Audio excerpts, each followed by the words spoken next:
अस्सलाम वालेकुम, मैं हूं मुनीज़े जहांगीर और आप देख रहे हैं प्रोग्राम स्पॉटलाइट। नाजरीन, एसपी ताहिर दावड़ के कत्ल के बाद आज इस मामले ने एक नया रुख इख्तियार कर लिया, जिससे अफगानिस्तान और पाकिस्तान के ताल्लुकात में तलखी आई है और मुस्तकबिल में ये एक तनाज़े की शक्ल इख्तियार भी कर सकता है। एसपी ताहिर दावड़ को इस्लामाबाद से 27 अक्टूबर को अगवा किया गया था। लाश 2 रोज कबल अफगानिस्तान के सूबे नंगरहार से मिली थी। आज वजीर मुमलिकत बराए दाखिला शहरयार अफरीदी समेत आला हुकाम लाश वसूल करने के लिए तुर्खम पहुंचे थे, लेकिन अफगान हुकाम और मुकामी कबाइलों ने उन्हें लाश देने से इनकार कर दिया था और मुतालबा किया कि लाश या तो लवाइकीन को देंगे या पश्तून रहनुमाओं को। इसलिए ताहिर दावड़ की लाश वसूल करने के लिए रुकन कौमी असम्बली मोहसिन दावड़ समेत कई कबायली रहनुमाओं जो हैं वो इनके साथ तुर्खम पहुंचे और फिर इनको लाश जो है वो इनके सुपुर्द की गई। वजीर मुमलिकत बराए दाखिला शहरयार अफरीदी और ताहिर दावड़ के भाई ने फिर प्रेस कॉन्फ्रेंस भी की। मुझे ये बताएं कि जब रियासत का एक जिम्मेदार अफसर जो शहीद हो, वो रियासत को देने के बजाय आप कुछ और डिमांड्स करें और डिलेइंग टैक्टिक्स करें, यही वो सवालात हैं जिनका हुकूमत पाकिस्तान भी इंशाअल्लाह अफगानिस्तान की हुकूमत से डिप्लोमेटिक तरीके से पूछेगी और एड्रेस उनको इंशाअल्लाह करना पड़ेगा। DGISPR ने ट्वीट में कहा, ताहिर दावड़ का अफगानिस्तान मुंतकली अफगान हुकूमत का रवैया बहुत से सवालात को जन्म देता है। लगता है कि मामला अफगानिस्तान में एक दहशतगर्द तंजीम से आगे का है।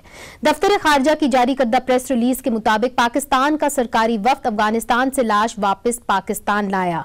वॉइस ऑफ अमेरिका नाजरीन, पश्तो सर्विस के मुताबिक शुनवारी कबीले के रहनुमा दरिया खान ने इल्जाम लगाया कि इस इलाके में अफगान हुकूमत का कोई कंट्रोल नहीं और इसके करीब पाकिस्तान की चेक पोस्टें हैं, जिससे सारी दुनिया को पता चलता है कि इस वाकये के पीछे कौन है। आज सेनेट में वजीर मुमलिकत दाखिला ने यह बयान दिया। यहां से पंजाब में 1-2 दिन रहने के बाद 3-4 दिन वाया मियां वाली और फिर बनू, इस रूट से इस्लामाबाद में 1800 कुछ कैमरास इंस्टॉल हुए हैं। आज मैं कौम को जरा बताता चलूं, जिसमें एक कैमरे में यह एबिलिटी नहीं है कि वो नंबर प्लेट को या किसी शख्स को आइडेंटिफाई कर सके। लेकिन इनके इस बयान को अपोजिशन ने सख्ती से मुस्तरद कर दिया। इग्नोरेंस है कि जी कैमरे खराब थे। फिर कैमरे तो चंद शहरों में है ना, बाकी शहरों में तो कैमरे नहीं है, तो अगर वहां पे इस तरह का वाकया होगा तो क्या जवाब होगा? जो असल ये इंटीरियर मिनिस्टर है, जो प्राइम मिनिस्टर कलमदान अपने हाथों में रखे हुए, वो आके खुद रिपोर्ट प्रेजेंट करें, इस हाउस और पाकिस्तान की अवाम को मुतमईन करें कि उनके लॉ एनफोर्समेंट एजेंट्स जो एक सीसा पिलाई दीवार बनते हैं दहशतगर्द के खिलाफ, धरना आवरों के खिलाफ, उनकी क्या हैसियत है और उनके बारे में क्या किया जाए। नाजरीन, वॉइस ऑफ अमेरिका की रिपोर्ट के मुताबिक ताहिर दावड़ के अगवा से मुतल्लिक जब 28 अक्टूबर को वजीर आजम के मुआविन इफ्तिखार दुरानी से सवाल किया गया था तो इनका जवाब था कि अगवा की जो खबर है वो गलत है और ताहिर दावड़ महफूज है और पेशावर में है। तो इन तमाम मामलात पर बात करने के लिए हमारे साथ पेशावर से हमें ज्वाइन कर रहे हैं रहीमुल्लाह यूसुफ जई साहब। आप किसी भी तारुफ के मोहताज नहीं हैं, तज्ज़ियाकार हैं और इन अमूर के ऊपर आपने बहुत सारे किताबें भी लिखी हैं और आप अक्सर आर्टिकल्स भी लिखते रहते हैं। हमारे साथ हैं अली एम लतीफ़ी साहब, आप अफ़गान सहाफ़ी हैं, आप लॉस एंजलिस टाइम्स के लिए भी लिखते हैं और आप हमें काबुल से ज्वाइन कर रहे हैं। आपका ख़ास शुक्रिया। हम कोशिश करेंगे कि हम मोहसिन दावड़ साहब से भी बात कर लें, मेंबर कौमी असम्बली हैं और आज जो है वो लेने गए थे लाश को। और शहाबुद्दीन से हम कोशिश करेंगे, जो नुमाइंदे हैं आज टीवी के, वो आज जनाजे के अंदर शिरकत कर रहे थे, तो हम कोशिश करेंगे कि उनसे भी हमारी बात हो जाए। मगर सबसे पहले let me, because I am sorry Ali M Latifi, you can't speak much Urdu, I hope you can understand a little bit. Let me ask you, there has been a lot of accusations from the Pakistani government and the question really being asked here in Pakistan is, why was the Afghan government reluctant to hand over the body of SP Tahir Dawood? Because the question is, we really don't know exactly what happened, and there are a lot of uncertainties and a lot of questions about exactly the details of how he ended up here, how he got killed. How is it possible that someone is kidnapped from Islamabad and brought to the Torkham crossing to the other side? of the Duran line, you know, in an assassination that's allegedly claimed by the Taliban in Afghanistan. This has raised a lot of questions for people and a lot of suspicions. And I think what they want to do is to get to the bottom of it and really understand what happened. But why was the Afghan government reluctant to hand over the body? That's really the major question. Because if the Pakistani... I think it's a matter of not knowing what happened and being suspicious about how the body of a Pakistani police officer, the Duran line from Islamabad. That to people raises a lot of questions, especially when it's being allegedly claimed by the Taliban on our side of the line.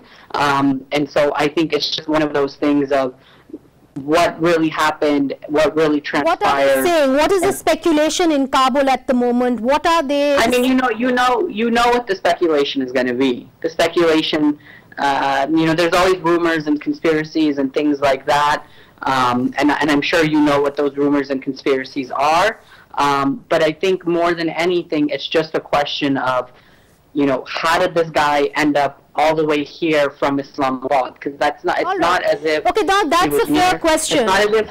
That's a fair question, and I think that's a major question for the government. Yeah. You know, because it's not as if he was near the Duran line to begin with. All right. You know. All right. Rahimullah Sahab, he wasn't in Qatar. Latifi, allow me to now take the conversation to Rahimullah Yousafzai साहब. देखिए जी, वो सवाल यही कर रहे हैं काबुल में भी बैठे कि कैसे एसपी ताहिर जो हैं, हमें ये नहीं पता कि उनको कहाँ मारा गया, कैसे उनको पहले लेके गए पंजाब, फिर पंजाब से बन्नू, फिर बन्नू से नंगरहार. तो हमें तो ये कहा गया था कि जी यहाँ पे हमने कला कमा कर दिया है दहशतगर्दों का और दाइश का कोई वजूद नहीं, मगर जो उनके करीब से लेटर भी मिला है वो भी दाइश ने कबूल की है, इसकी जिम्मेदारी कबूल की है उनको मारने की. देखिए, वाकई यही तो सवालात हैं जिनके जवाब पाकिस्तान की हुकूमत को देने हैं और ताहिर दवर के खानदान को, उनके कबीले को, उनके जो पुलिस के साथी हैं, सारे यही सवालात पूछ रहे हैं कि ये कैसे इस्लामाबाद से अगवा हुए और कैसे इनको अफगानिस्तान पहुंचाया गया. हालांकि ये बड़ा फासला भी है और यहाँ पर दर्जनों चेक पॉइंट्स हैं. ये जो रूट बताया है minister of state for interior Shahryar Afridi ने, ये भी मुझे एक अजीब लगता है कि देखें आप इस्लामाबाद से जेलून, फिर मियांवाली, फिर वहाँ से बन्नू, आगे का जिक्र नहीं किया. बन्नू के आगे तो फिर शुमाली वजीरिस्तान है, उसके आगे फिर अफगानिस्तान के 3 सूबे हैं, खोस्त, पक्तिया और पक्तिका. वहां से तो नंगरहार काफी दूर है. नंगरहार से अगर उन्होंने पहुंचाना था तो ये तो फिर तोखम का रास्ता करीब तरीन है. तो ये भी एक सवाल है कि वहां पे अगर उनको पहुंचाया गया पक्तिया या खोस या पक्तिका, तो फिर वहां से इतना फासला है नंगरहार का और वहां पे दूर बाबा का जो जिला है वहां से लाश मिली है. तो ये कई सवालात हैं. अब ये है कि जो आपने कहा या जो लतीफी साहब कह रहे हैं कि तालिबान ने जिम्मेदारी कबूल की, तालिबान ने तो तरदीद कर दी है. यानी तहरीक तालिबान पाकिस्तान कह रही है कि इसमें हमारा कोई हाथ नहीं है और वो कह रहे हैं कि हम जब भी कार्रवाई करते हैं मिला है ना, लेटर मिला है कि जी हमने जो है उनके कत्ल की जो है जिम्मेदारी कबूल की है. कि जिन मीडिया के लोगों ने ये खबर दी है कि तहरीक तालिबान पाकिस्तान ने जिम्मेदारी कबूल की है, उनको हम धमकी दे रहे हैं कि अगर वो ऐसी हरकतें करेंगे तो फिर उनसे भी हम निमट लेंगे, इस तरह का. अच्छा, ये दाइश वाली जो बात है, जो पर्ची, जो एक नोट मिला है ताहिर दवर साहब की लाश के करीब, ये तरह दाइश कभी जिम्मेदारी कबूल नहीं करती. दाइश जो भी कार्रवाई करती है हमारे खित्ते में, खुरासान उसको कहते हैं, अफगानिस्तान पाकिस्तान, वो उनकी जो मरकजी एक न्यूज एजेंसी है अमाक, अमाक वाले हमेशा यहाँ पर जो भी वाकया होता है उसकी जिम्मेदारी कबूल करने की खबर उसमें आती है. यहाँ पे वो मुकामी तौर पर इस तरह का दावा नहीं करते हैं। मगर रहीमुल्लाह साहब, अगर आपको मेरी आवाज आ रही है, क्योंकि आई थिंक ऑडियो का आज पूरा दिन मसला रहा है, ये बताइए कि सवाल ये है कि अगर तालिबान ने नहीं किया और आपने कहा कि ये दाइश का मोडस ऑपरेंडी नहीं है, तो इस्लामाबाद के G10 से एक SP को यहाँ से किडनैप कर लिया जाता है, पंजाब लेके जाते हैं, फिर बन्नू लेके जाते हैं, फिर अफगानिस्तान में उनकी लाश पाई जाती है, तो इसके पीछे कौन हो सकता है? देखिए, यही तो बात है जिसको मुकम्मल तफ्तीश करनी है।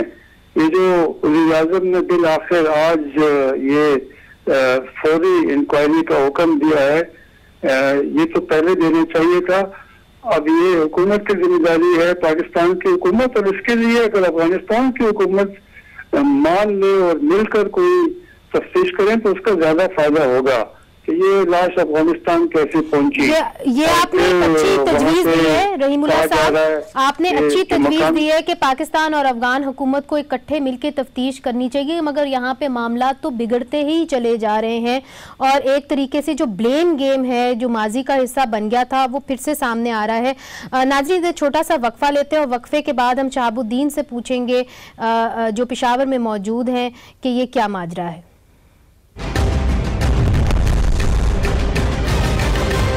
वेलकम बैक नाजरीन, हम बात कर रहे हैं SP ताहिर दावड़ का जो एक अफसोसनाक कत्ल हुआ है और अफगानिस्तान से उनकी जो बॉडी बरामद हुई है। हमारे साथ हैं शहाबुद्दीन साहब, आप पेशावर में मौजूद रहे, आपने उनका जनाजा भी अटेंड किया, बड़ा अफसोसनाक ये वाक़या था। शहाबुद्दीन साहब, ये बताइए कि जब उनकी ख़ानदान गया लेने, ये उनकी बॉडी लेने गया, तो तुरखम के अंदर कर्फ्यू लगा दिया गया, इसकी क्या वजह थी? मुनीज़, ये आज तीसरा दिन है यहाँ खैबर पख्तूनख्वा में फ़िज़ा सोगवार है और ख़ुसूसन हयाताबाद पेशावर में ताहिर दावड़ के घर पे जब ये दावड़ कबीले के लोग, महसूद, वज़ीर और फिर पेशावर के लोग वो उनके घर पे मौजूद रहे रात गए तक और वो लाश के इंतज़ार में बैठे रहे, लेकिन कोई हुकूमती ओहदेदार उनके घर पे नहीं आया, आज तक उनके घर पे नहीं आया। अभी यहाँ पर हयाताबाद पेशावर में उनकी नमाज जनाजा अदा कर दी गई, बड़ी तादाद में लोगों ने उसमें शिरकत की, लेकिन उससे पहले जो पुलिस लाइन पेशावर में नमाज जनाजा अदा कर दी गई सरकारी तौर पर, तो वहाँ पर हुकूमती ओहदेदारों ने उसमें शिरकत की, लेकिन यहाँ पर हयाताबाद पेशावर में जनाजी में भी किसी हुकूमती ओहदेदार शरीक नहीं हुए। बॉर्डर की जहाँ तक बात है, इसकी क्या वजह है? ये मालूम नहीं हो सका कि वजह क्या है कि हुकूमती ओहदेदार, क्योंकि ये अगवा हुआ था इस्लामाबाद से और फिर जाके उसके लाश मिलते हैं अफगानिस्तान में, तो खैबर पख्तूनख्वा की हुकूमत और उनका इसमें इतना कोई किरदार भी नहीं रहा, लेकिन चाहिए था कि वो लोग आके यहाँ पर बैठ जाते, उनके खानदान वाले, इनके दावड़ कबीले के अमायदीन यहाँ पर बैठे रहे, अभी तक वो बैठे हैं, लेकिन किसी ने उसको तसल्ली नहीं दी। वहाँ तो हम बॉर्डर में जब कर्फ्यू लगा दी गई हैं, तो यहाँ पर आज दिन को दावड़ कबीले के जो अमायदीन हैं उन्होंने फैसला किया तकरीबन आज दिन 12 बजे के करीब के हम तकरीबन 15 से 20 के करीब अमायदीन जाके, जिसमें अरकान कौमी असम्बली भी शामिल होंगे, मोहसिन दावड़ और दूसरे साबिका अरकान कौमी असम्बली, तो वहाँ पे जाके तो हम बॉर्डर पे 3 दिन हमने इंतजार किया, तो ये लाश हम खुद उसूल करने जा रहे हैं और इस SP पेशावर जावेद इकबाल भी उनके हमरा होंगे। जावेद इकबाल भी बैठे हुए थे और वहाँ पर हम लाश उसूल करके सरकारी अहदेदारों के हवाले करके वो पुलिस लाइन में जनाजा अदा करें और फिर हमें लाश हवाले करके हम यहाँ पर नमाज जनाजा के अदायगी के बाद तदफीन करेंगे। और जब ये उन्होंने फैसला किया, दुआ कर रहे थे, तो SSP पेशावर ने कहा कि IGP साहब का फ़ोन है, मैं उसको सुन लो, तो IGP साहब ने उनसे कहा कि आधा घंटा इंतज़ार कर ले, मैंने हेलीकॉप्टर का बंदोबस्त किया हुआ है और हमारा हमारा यही ख्याल है कि हम हेलीकॉप्टर के जरिए उनको मुंतकिल करें। 1 घंटे इंतजार के बाद वहाँ पर मौजूद लोगों को कोई जवाब नहीं दिया गया। जब जवाब नहीं आया तो उन्होंने फैसला किया रवानगी का, और जब वो रवाना हो गए तो उससे पहले वहाँ पर कर्फ्यू लगा दी गई और फिर इन लोगों को नहीं छोड़ा जा रहा था। जब इनको मालूम हुआ कि कबायली अमायदीन के बगैर लाश हवाली नहीं की जा रही है तो फिर मोहसिन दावड़ और दूसरी जो अमायदीन थी उसको जानी दिया। अच्छा, और उन्होंने ये आपने एक इंटरेस्टिंग बात बताई है रहीमुल्लाह साहब, क्यों नहीं जो लाश है वो पाकिस्तान हुकाम को दी जा रही थी, इसकी क्या वजह है?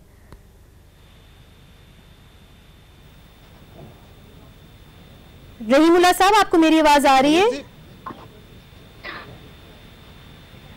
रहीमुल्लाह साहब, आपको मेरी आवाज आ रही है? चले हम कोशिश करेंगे कि रहीमुल्लाह साहब से हम राब्ता कर ले। मेरा ख्याल है उनसे राब्ता नहीं हो पा रहा। लतीफ़ी साहब, if you can hear me, let me ask you this. Today major general Asif Ghafoor he sent out a tweet and he said that brutal murder of SP Tahir in Afghanistan is highly condemnable. We have lost a brave officer. His abduction, move to Afghanistan, murder and follow-up behavior of Afghanistan authorities raise questions which indicate involvement or resources more than a terrorist organization in Afghanistan. So he is obviously referring perhaps to the Afghan authorities. What would you like to say about that? Well, I think based on what one of your former guests was saying was that, okay, so the initial reports were that the Afghan Taliban claimed to have killed Tahir, right?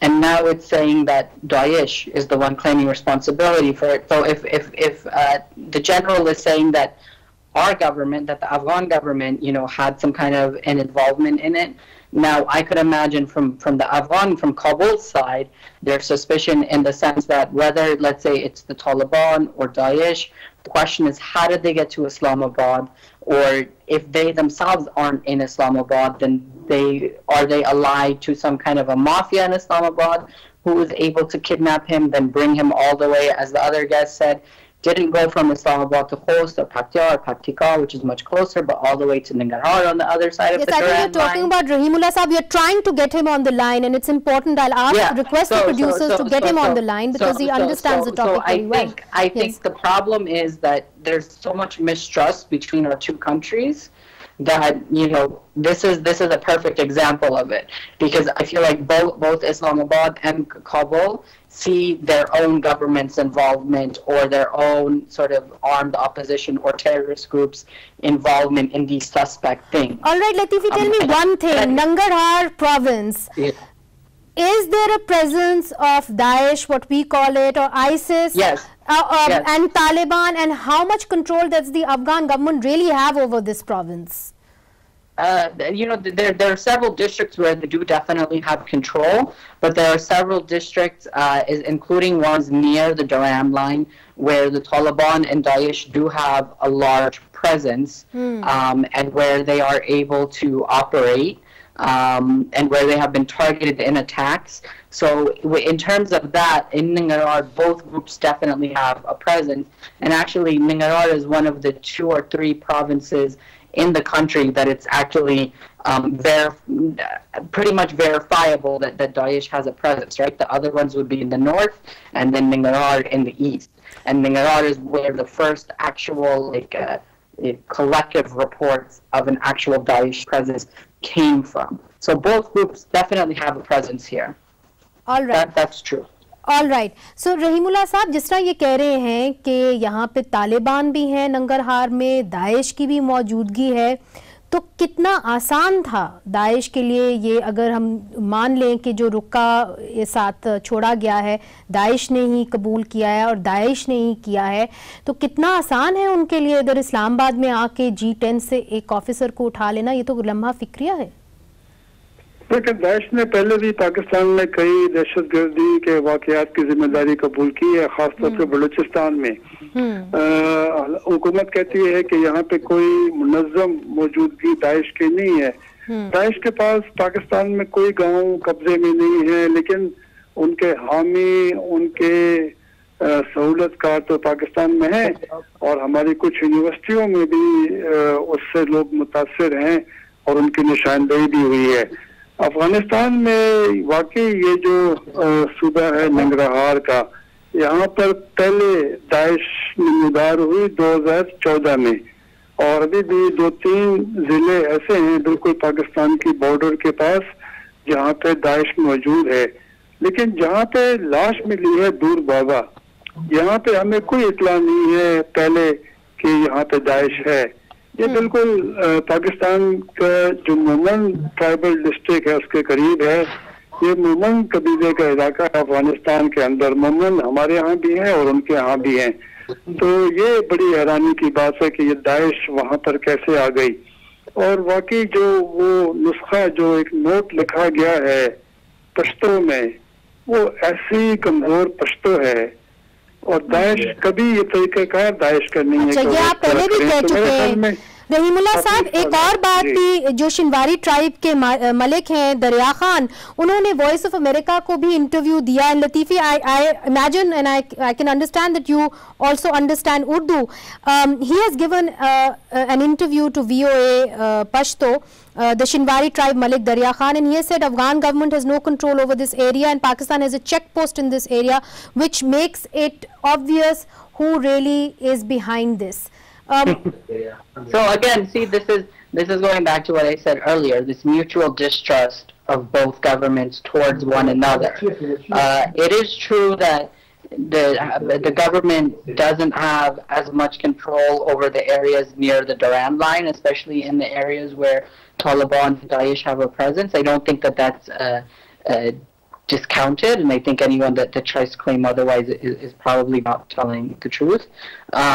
And definitely, you know, we have seen the Pakistani side try to establish checkpoints, try to put up border checkposts and fences and things a lot like that along the Durand line. All right. But again, more than anything, like I said, what we're seeing is literally distrust between the two governments. Physical manifestation, exactly, the physical manifestation of the difficulties between these two governments. Shahab साहब, ये बताइए कि उनके SP Tahir के जो लवाहिकीन हैं वो आपको क्या बता रहे हैं? आफ्टर ऑल वो भी तो कुछ ना कुछ कह रहे होंगे, और ऐसा लग रहा है कि जो एक ऑफिशियल जनाजा हुआ था उसके अंदर लवाहिकीन ने पार्टिसिपेशन शिरकत नहीं की, और फिर जो उनके घर पे हुआ है उसके अंदर से किसी ऑफिशियल को दावत नहीं दी गई, तो वो कुछ तो आपको बता रहे होंगे। यहाँ पे जो अमायदीन है वो तो सारा दिन यहाँ पर बैठे रहे, कल भी थे, परसों से जब ये आए हुए हैं, तो उनका तो यही कहना है कि उनके साथ अभी तक किसी ने रब्ता नहीं किया है और ना किसी ने इस सिलसिले में उनसे कोई बात की है। अलबत्ता उन्होंने ख़ुद से राबते किए थे, लेकिन उनको कोई तसल्ली बख्श जवाब नहीं दिया गया। यहाँ पर हयाताबाद पेशावर में ताहिर दाउड़ के रिहाइश गाह पर जहाँ पर ये लोग बैठे हुए थे, फातहखानी हो रही थी आज तक, तो यहाँ पर सिर्फ एसएसपी ऑपरेशन और पुलिस के जो दूसरे एहलकार है वो आते रहें, वो बैठे रहें, लेकिन उनके साथ कोई इस तरह के कोई इंफॉर्मेशन शेयरिंग के हवाले की के हवाले से या ये बताइए आखिर में कि मैं समझ गई हूँ कि इस वक्त जो लवाहिकीन है वो कुछ कहना नहीं चाह रहे, मगर बहुत से लोग ये भी कह रहे हैं और सोशल मीडिया पे भी ये बात चल रही है कि एसपी ताहिर का ताल्लुक जो है वो किसी तरह पाकिस्तान पीटीएम के साथ था। Is that correct? देखिए, ये जो बातें की जा रही हैं, चूँकि मोहसिन दावड़ और जो दूसरे लोग हैं और पीटीएम में जो लोग हैं वो जाहिर है कि उनका ताल्लुक भी दावड़ कबीले से है और ताहिर दावड़ का भी ताल्लुक दावड़ कबीले से था। वो एक सरकार नहीं, उनका पीटीएम के साथ कोई ऐसा ताल्लुक नहीं था, क्योंकि वो एक सरकारी एहलकार थे, पुलिस ऑफिसर थे और वो अपना जो ड्यूटी थी वो सरअंजाम दे रहे थे। बहुत बहुत शुक्रिया शहाब साहब, बहुत बहुत शुक्रिया। रहीमुल्लाह यूसुफजई साहब ने भी हमें ज्वाइन किया था और हमें काबुल से ज्वाइन किया था अफगान सहाफ़ी अली एम लतीफ़ी साहब ने। नाज़रीन, इधर हम लेते हैं छोटा सा वक्फा और वक्फे के बाद हम बात करेंगे वकला गर्दी पे। हमारे साथ ही रहिएगा।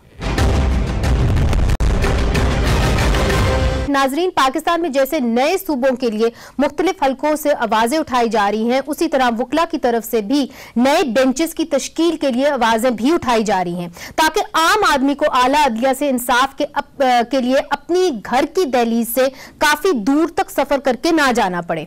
अगर पाकिस्तान में देखा जाए तो सिंध हाई कोर्ट के सक्खर, लड़काना, हैदराबाद में बेंचेस हैं, पिशावर हाई कोर्ट के मिंगोड़ा, डीआई खान, एबटाबाद में बेंचेस हैं, बलोचिस्तान हाई कोर्ट के तुर्बत और सिब्बी में बेंचेस हैं और लाहौर हाई कोर्ट के मुल्तान, भावलपुर और रावलपिंडी में बेंचेस हैं। यानी बाकी बड़े शहरों में यह सहूलियत जो है आप लोगों को मौजूद नहीं है। पंजाब के वकला का मुतालबा है कि डिवीजन की सतह पर लाहौर हाई कोर्ट बेंचेस का क़याम अमल जो है वो लाया जाए, क्योंकि आम आदमी को इंसाफ के हसूल के लिए सैकड़ों किलोमीटर का सफर करके जाना पड़ता है। इन्हीं मुतालबात के लिए फैसलाबाद और गुजरावाला में वकला ने एहतजाज किया और मुतालबा किया कि इन शहरों में भी लाहौर हाई कोर्ट के बेंचेस के क़याम अमल में लाया जाए। और इस एहतजाज की वजह से तोड़ फोड़ के वाकयात भी सामने आए। कुछ वकला डीसीओ ऑफिस की कमेटी रूम में दाखिल हो गए और कमेटी रूम के अंदर भी तोड़ फोड़ की। वकला का कहना है कि हम पिछले 2 सालों से फैसलाबाद और लाहौर हाई कोर्ट बेंचेस के क़याम का मुतालबा कर रहे हैं। इस सिलसिले में वकला के साथ तहरीके इंसाफ के ओहदेदारों ने भी हमारे साथ वादा किया था, लेकिन वो इक्तदार में आने के बाद अपने इस वादे से पीछे हट गए। आज भी वकला अदालतों में पेश नहीं हुए और गुजरावाला, फैसलाबाद, टोबा टेक सिंह और सरगोदा में वकला की हड़ताल का दूसरा दिन था और साइलीन जो है वो अदालतों में इंसाफ के हसूल के लिए जलील होते रहे। तो ये कहना भी होगा कि जी वकला गर्दी जो है वो अवाम को अब परेशान कर रही है। इस मौजू पर बात करने के लिए हमारे साथ मौजूद हैं कामरान मुर्तजा साहब, आप वाइस चेयरमैन हैं बार काउंसिल के। उनके साथ हमारे साथ होंगे राहेल जफर साहब, आप secretary district bar association Faisalabad से आपका ताल्लुक है और आप एहतजाज में भी शामिल थे। अमानुल्लाह कंदरानी साहब हमें ज्वाइन करेंगे जो सदर हैं सुप्रीम कोर्ट बार एसोसिएशन के। सबसे पहले कामरान मुर्तजा साहब, आप एक तरीके से वाइस प्रेसिडेंट हैं पाकिस्तान बार काउंसिल के। ये जो वकला गर्दी हो रही है इसका अजाला कौन करेगा? इसके ऊपर भी कोई अकाउंटेबिलिटी होगी? अगर होगी तो कौन से प्लेटफॉर्म से होगी? देखिए, एक तो वकला गर्दी ना कहिए, इसमें ठीक है, कोई मुनासिब बात नहीं है कि वकला तोड़ फोड़ करें। एहतजाज का हक जो है वो दस्तूर हमें देता है और वो दस्तूर के तहत जो है ना वो कोई भी शख्स एहतजाज कर सकता है, मगर ये हमारा हक नहीं है कि हम कानून को हाथ में लें, ये हमारा हक नहीं है कि हम डंडे बरसाएं, ये हमारा हक नहीं है कि हम क्लाइंट की कास्ट के ऊपर और उसको मामलात को जाम कर दें। थोड़ा सा इसका बैकग्राउंड समझ लीजिए कि ये मामला क्या है। ये आप अगर ये मामला 5 साल से चल रहा है, ये आपको 2013 के आखिर में जब इफ्तिखार साहब का आखिरी वक्त था यहाँ सुप्रीम कोर्ट में, तो उस वक्त आपको याद होगा कि ये फैसलाबाद के वकला जो है यहाँ सुप्रीम कोर्ट के बाहर धरना दे रहे थे। हुआ क्या था, इसका पस मंजर क्या था कि इनके साथ कमिटमेंट की गई थी कि जी आपको फैसलाबाद में बेंच देंगे, और वो कमिटमेंट जो है, जो मुझे याद है या मुझे मालूम है, वो चीफ जस्टिस ऑफ पाकिस्तान की तरफ से की गई थी, यानी इफ्तिखार मोहम्मद चौधरी साहब की तरफ से। और जब वो कमिटमेंट पूरी नहीं हुई, उनको जो कहा गया था वो पूरा नहीं हुआ, तो फिर उसके बाद एहतजाज हुआ और 2013 के एंड में आपने देखा कि वो पूरी रात वो धरना चला था यहाँ पे फैसलाबाद के वकला की तरफ से। फिर उसके बाद जो इसका जो सेकंड फेज है वो ये हुआ, ये मुतालबा मुसलसल रहा। उसके बाद जो सेकंड गवर्नमेंट ने जो है ना वो जब इस जरूरत का एहसास किया तो गवर्नमेंट के पार्ट पे जो है ना वो कहा गया कि जी ठीक है, हम आपको फैसलाबाद में बेंच होना चाहिए और ये बेंच बना देते हैं। मगर वो आर्टिकल 198 की जो है वो एक उसमें उसके तहत जो है वो चीफ जस्टिस हाई कोर्ट से, उस मुतलका हाई कोर्ट से बेंच बनाते हुए उनकी कंसेंट जरूरी है। तो जब मामला जब हाई कोर्ट में गया, लाहौर हाई कोर्ट में गया, तो उस वक्त फिर फुल कोर्ट का वो फुल कोर्ट बुलवा के जो मुझे मालूम हुआ है, बुलवा के इस मामले को जो है ना उस फुल कोर्ट में रद्द कर दिया गया और गवर्नमेंट को कह दिया गया कि यहाँ पे कोई जरूरत नहीं है। देखिए, ये मामला तो गवर्नमेंट के डोमेन में था, गवर्नमेंट कर रही थी, और जब कर रही थी तो अगर बाकी बेंच, या तो ये है कि असूल की तरह एक असूल बना लीजिए कि जी प्रिंसिपल सीट पे बेंच होगा और कहीं पे बेंच नहीं होगा, तो चले मान लेते हैं इस बात को। और अगर कह दिया गया कि जी मुख्तलिफ जगह पे, या कह नहीं दिया गया बल्कि इस वक्त अमली तौर पे मुख्तलिफ बेंचेस मौजूद हैं, बल्कि मुल्तान और बावलपुर का आप बेंच देखें तो वो 1 घंटे से कम के मुसाफत के अंदर 2 बेंचेस मौजूद हैं।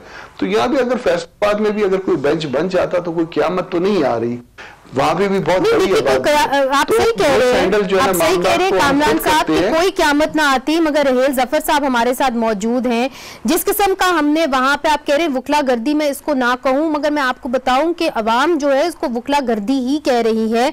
और जो तोड़ फोड़ हुई है, इस तरह डीसी ऑफिस के अंदर घुस के उसको इस तरह धक्का दिया गया और कहा गया कि जी हम अगले दिन डीसी ऑफिस को बंद कर देंगे, तो ये तो गुंडागर्दी के जुमरे में आता है। रहेल जफर साहब, जो बड़े भाई हैं कामरान मुर्तजा साहब, ये जानते हैं कि हम सुप्रीम कोर्ट में 2012 में आए थे, तो ये हमारी काज में हमारे साथ शरीक हुए थे। तो वहां पर हमारे उससे वेरी नेक्स्ट डे 2-3 दिनों के अंदर जो है वो गवर्नर साहब ये हमारे पास फैसलाबाद में आए थे, तो 5 डिवीजन के बेंच उन्होंने अनाउंस किए थे। तो अगर ये कोई एक आधा इस तरह का वाकया जो हो जाता है, तो इससे बहुत ज्यादा बड़े बड़े वाकयात जो है, जब हम लाहौर जा रहे हैं तो हमारे बहुत ज्यादा वकला जो है वो एक्सीडेंट उनके हुए हैं, वो शहीद हुए हैं। बहुत सारे पुलिस अफसरान जो है वो लाहौर जाते हुए वो शहीद हुए हैं। तो ये बहुत बड़ी बड़ी जो चीजें हैं, ये रोजाना की बिना पर जो है ये हमें देखने में आ रही हैं। तो अगर ये थोड़ा सा एक छोटा सा वाकया है, डीसी ऑफिस में हम गए हैं, डीसी ऑफिस में जाके हमने सिर्फ जो है वो अपने एक जो रेपोजिशन थी वो उनको पेश की है, तो वहां पे डीसी साहब को कोई धक्कम पेल नहीं हुई। आप वीडियो को गौर से देख लें। वीडियो हमारे पास है, मैं चाहूंगी प्रोड्यूसर साहब उसको चला भी दे, हमारे अपने रिपोर्टर हमें ये कंफर्म करें कि धक्कम पेल हुई है, डीसी को आपने धक्का दिया है। और हम ये पहली दफा आप कह रहे हैं कि इक्का दुक्का मामलात हैं, ये ऐसा नहीं है। मानुल्लाह कंडरानी साहब, आपकी जानिब आऊंगी, बेशतर ऐसे वाकयात होते रहे हैं जहां पे हमने देखा है कि वकला ने जो लॉ है अपने हाथ में ले लिया है। आप काले कोर्ट से आपका ताल्लुक है, काले कोर्ट जो है वो जो लॉ ऑफ द लैंड है उसको प्रोटेक्ट करता है, मगर हमने इधर क्या देखा कि आपने हुकूमत के जो इदारे हैं उनके ऊपर ही हमला कर दिया। हमने देखा कि पिछले साल एडवोकेट कुरैशी के साथ क्या हुआ मुल्तान बार के अंदर, जब उनको कहा गया कि आप कोर्ट के अंदर पेश हों कंटेम्प्ट ऑफ कोर्ट के ऊपर, तो मुजाहरे हो गए, तोड़ फोड़ हो गई। तो ये जेब देता है वकला को। मैं इस पर इसरार नहीं करूंगा, क्योंकि जब कोई वाकया हो जाए तो हमें उस पर शर्मिंदगी अफसोस जरूर है। जिस तरह पब्लिक में जिस तरह आ रही है वो कोई अच्छी बात ही नहीं है, मगर हकीकत देखे मुआशरे में क्या कुछ नहीं हो रहा है, उसको डॉक्टर सर भी आप क्यों नहीं कहते हैं? जब यंग डॉक्टर जाकर जो है मरीजों के उससे वो मौत निकाल लेते हैं, जिंदगी मौत से खेलते हैं। हम नहीं कहते ये जस्टिफाइड है जो फैसलाबाद गुजरावाला को हो रहा है, मगर मजबूरी में बता रहा हूँ, लोग जिस तरह करते रहे उनको डॉक्टर गर्दी कोई नहीं कहता। आप जब जो उलमा कराम जाके सड़कों पर आके कई दिनों तक लोगों के रास्ते बंद कर देते, उसको उलमा गर्दी कोई नहीं कहता। आप सिर्फ वकीलों को वकील गर्दी नहीं है। मैं जिस तबके को रिप्रेजेंट करता हूँ, जिसको कामरान साहब रिप्रेजेंट कर रहे हैं, वो तो सुप्रीम कोर्ट के लेवल के लोग, एक भी वकील सुप्रीम कोर्ट का इसके अंदर नहीं आया होगा जिसने इस तरह किया हो। अगर किसी ने किया तो इस पर हमें अफसोस है, दुख है। और एक बात ये भी आपके ध्यान में होना चाहिए, तमाम के तमाम जरूरी है कि वकीलों, कई ऐसे पंजाब बार काउंसिल में केसेस पड़े हैं जिसमें कई मुलाजमीन है, कई लोगों के डिग्रियां जाली है, तो कई लोग उसके अंदर भेद में आ सकते हैं, मगर हर वकील इस तरह नहीं है। कंडरानी साहब, मैं आपसे सिर्फ ये जानने की कोशिश कर रही हूँ कि जो आईजी पंजाब है उन्होंने एक रिपोर्ट दी थी सुप्रीम कोर्ट को, ठीक है, उन्होंने कहा कि 10 साल में 117 मुकदमा दर्ज हुए हैं, मगर मॉडल टाउन का वाकया पुलिस वाला क्यों नहीं देखता है? मॉडल टाउन में लोगों को मुझे अपनी बात मुकम्मल करने दें।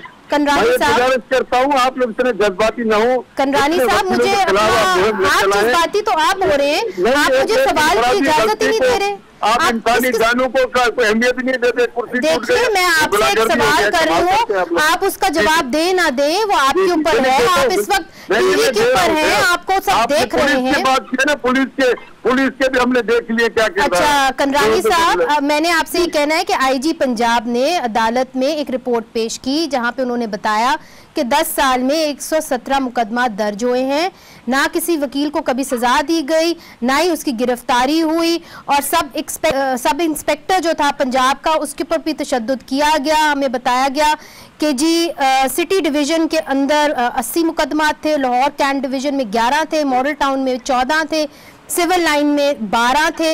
अब तो क्या वजह है कि इतने मुकदमात वकला के ऊपर दर्ज होते हैं? क्या आप लोग अबव द लॉ हैं? मैं गुजारिश कर रहा हूँ, बिल्कुल गलत है। अगर कहीं हुआ रिपोर्ट हुआ तो गलत है, मैं अच्छा नहीं कर रहा हूँ, मगर मैं कहता हूँ हमारे मुआशरे की बातें जहाँ हम रह रहे, जहाँ पुलिस ने लोगों को टारगेट करके मारा है, जहाँ पुलिस ने गुंडागर्दी की, आज तक उनकी तरफ से कोई ऐसा रिकॉर्ड बनाया गया, या जिस तरह रोड सड़कें बंद करके एहतजाज किया जाए। कंगरानी साहब, आप सुप्रीम कोर्ट बार एसोसिएशन के सदर हैं, आप बहुत बड़े ओहदे पे बैठे हुए हैं, क्या वकला की कोई अकाउंटेबिलिटी होनी चाहिए? होनी चाहिए, बिल्कुल होनी चाहिए। उनके पास इदारे, कामरान साहब ने नहीं बताया, मैं आपको बता रहा हूँ कि इदारे जो है बार काउंसिल है, सूबाई बार काउंसिल काम है, क्योंकि उसके अंदर सुप्रीम कोई वकील मुलविस नहीं है, वरना कामरान साहब के डोमेन में होता है। कानूनी तौर पर पाकिस्तान बार काउंसिल काम है सुप्रीम कोर्ट वकीलों के डिसीजन को देखना। कामरान साहब, जो वकील पाकिस्तान बार काउंसिल इस सिचुएशन के अंदर कुछ क्यों नहीं कर पाता कि ये तोड़फोड़ के मामला कम से कम ना हो? जी, इसमें ऐसा है कि अगर थोड़ा सा जो है ना वो पुलिस भी वो कर ले, बाज़ औक़ात पुलिस जानबूझ के इश्तियाल दिलाती है। मैं आज मुझे मेरे एक दोस्त ने बताया, पिंडी बार का वाक़या है कि पुलिस एक वकील को यूनिफॉर्म में हथकड़ी लगा के ले गई और फिर उसके बाद जो है ना उसको अरेस्ट रखा, और उसके बाद जब रिमांड लेके आए तो नौजवान लड़के इकट्ठे हो गए, इस बात पे उनमें इश्तियाल था। अब इसको अरेस्ट करने में किया जा सकता था, अरेस्ट करना है, फर्ज कर लीजिए वकील ने वाकई कुछ किया होगा, तो तरीका ये था कि आप प्रेसिडेंट को जो ना एतमाद में ले लेते, उसको कह देते कि भाई हमने इसको अरेस्ट करना है, या तो आप इसको खुद भिजवा दीजिए या बेल करवा लीजिए, या जिस तरह से भी। तो वो इश्तियाल दिलवाया, फिर उसमें इश्तियाल जब पैदा होने लगा तो फिर सीनियर्स ने उसमें मुदाखलत की। बात यह कि हो जाता है, प्रॉब्लम आ जाता है, मगर जब प्रॉब्लम आ जाता है तो जो लोग रिप्रेजेंटेटिव कैपेसिटी में बैठे, या वो लोग, या वो जो जिनके बाल सफेद हो गए, उनको बीच में इन्वॉल्व करके और मामले को बड़ा ठंडा किया जा सकता है। और ये हमारे बच्चे हैं, ये जो कुछ भी है, नहीं जरूर आपके बच्चे जरूर हैं, मगर कामरान मुर्तजा साहब, कंगरानी साहब से मैंने ये सवाल किया था, वो तो बहुत ही एक तरीके से इमोशनल हो गए थे, मगर क्या वजह है कि किसी वकील को अरेस्ट नहीं किया जाता, उसको कटहरे में खड़ा नहीं किया जाता? लोग फिर समझते हैं कि आप लॉ से बालातर हैं। आपके साथ इमोशनल नहीं हुआ, मैं पुलिस की रिपोर्ट आप बताई तो मैं पुलिस जी मैंने आपकी बात सुन ली है कंगरानी साहब, बस मैंने आपकी बात सुन ली है। जी कामरान साहब, जी कामरान साहब। हाँ, उसमें ऐसा है कि ये हमारे बच्चे हैं, हम इनसे अगर कोई तरबियत में इनकी कमी रह गई है तो उसका कसूरवार मैं हूँ या मेरे जैसे जो है ना जिनके बाल कुछ सफेद हो गए या ज्यादा सफेद हो गए हैं। ये बच्चे जो हैं ये 40 साल की उम्र से ऊपर है। सुधारना है, मामला को खराब तो नहीं करना ना। जब मामला को सुधारना है तो उनके जो नुमाइंदा अदारे हैं उनको एतमाद में लीजिए और इस मामले को सुधारिए। अगर कोई गलती, अगर कोई जज्बात में, देखिए किसी को खुदा न खास्ता किसी ने गाली दे दी तो अब गाली वाले को, तो गाली देने वाले को तो आप कसूरवार ठहराएंगी, मगर उसकी जो वजह है वो किसी को अब पता नहीं है। अब वजह मैं आपको बता रहा हूँ कि 5-6 साल से मामला चल रहा है और इनके साथ जिस तरह से वो हाथ हो रहा है और जिस तरह से इनको बताया जाता है कि ये कर रहे हैं वो कर रहे हैं, मगर आप तो उसके पाकिस्तान बार काउंसिल इनके खिलाफ कोई एक्शन ले सकते हैं आपके अपने रूल्स के मुताबिक?